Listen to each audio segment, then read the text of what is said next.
Hi, my name is Heather Zeissler, and today we're going to be making shepherd's pie from scratch. So this is making the gravy. Now we're pouring the gravy into the leftover rump roast. There's about 15 ounces of leftover rump roast, and as you know, rump roast is extremely lean and tends to be quite dry on the reheat. So saving the leftovers for some sort of pie makes a lot of sense. I'm going to carefully mix the gravy into the rump roast.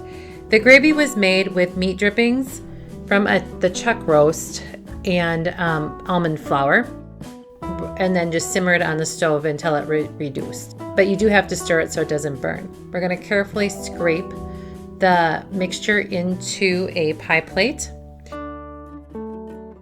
This pie plate is from my former college roommate. It was a wedding gift, and I'm just thrilled that I'm still able to use it and that it has really held up well, and I think of her every time I use it.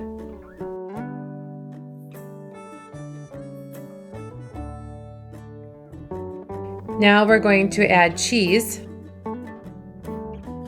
Oh, there it is. It's on the counter. Here, I thought it was somewhere else. I like to split my cheese up when I'm making pies, especially like the shepherd's pie or the tater tot hot dish, so that it melts better. I prefer to use the shredded cheddar instead of the shred your own, because even though it doesn't melt as well as when you shred it yourself, the convenience factor outweighs that, I feel.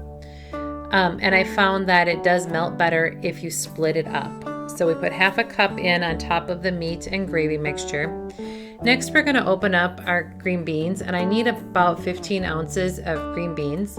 I have doubled this recipe because I'm feeding a family of 6. And so in the recipe that I will have linked on my Facebook, that has the normal portions, and so you will see that I am putting in twice as much as what the recipe calls for, because I am doubling it so that I'm only cooking once.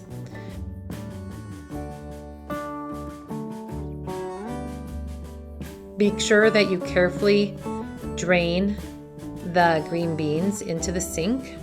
Any excess liquid that's left in the can will end up adding to your pie, and it could make it soggy if it's not drained really well. Now I want to measure the green beans out, so I'm going to first put it on the digital scale, and while it's on the digital scale, it's going to go, I'm going to set it to 0, and then I'm going to add the green beans in. So that's about 9 ounces.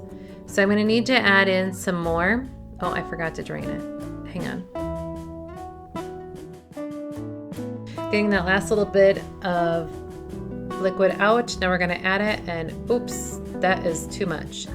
So in the essence of time, I'm going to scoop the green beans back into the can.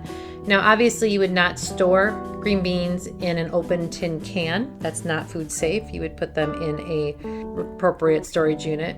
But in the essence of time, we're just going to do that, and we'll add them later to the appropriate container.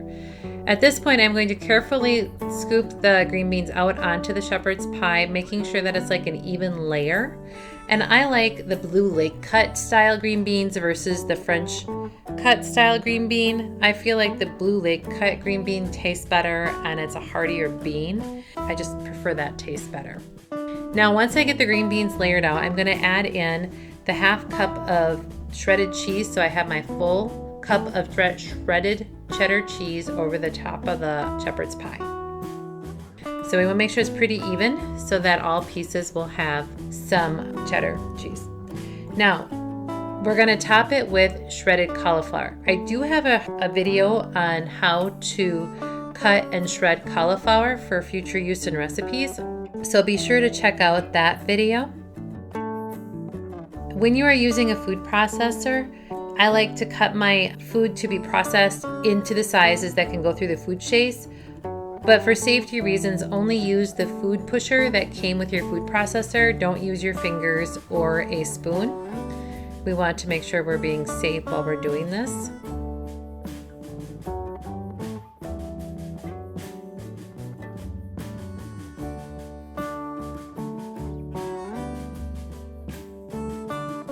same thing with knife safety. Make sure that you are aware of where your knives are and how you are using them.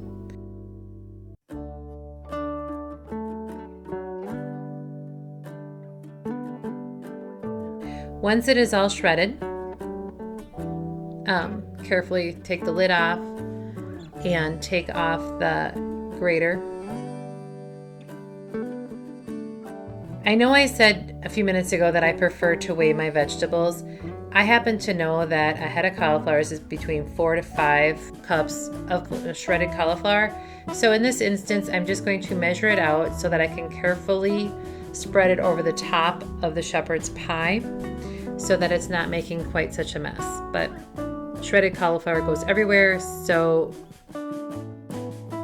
you do have to kind of even it out to make sure that all of the other ingredients are covered before you're done making it. And so this is a little bit putsy, but if you take the time, it does turn out quite well.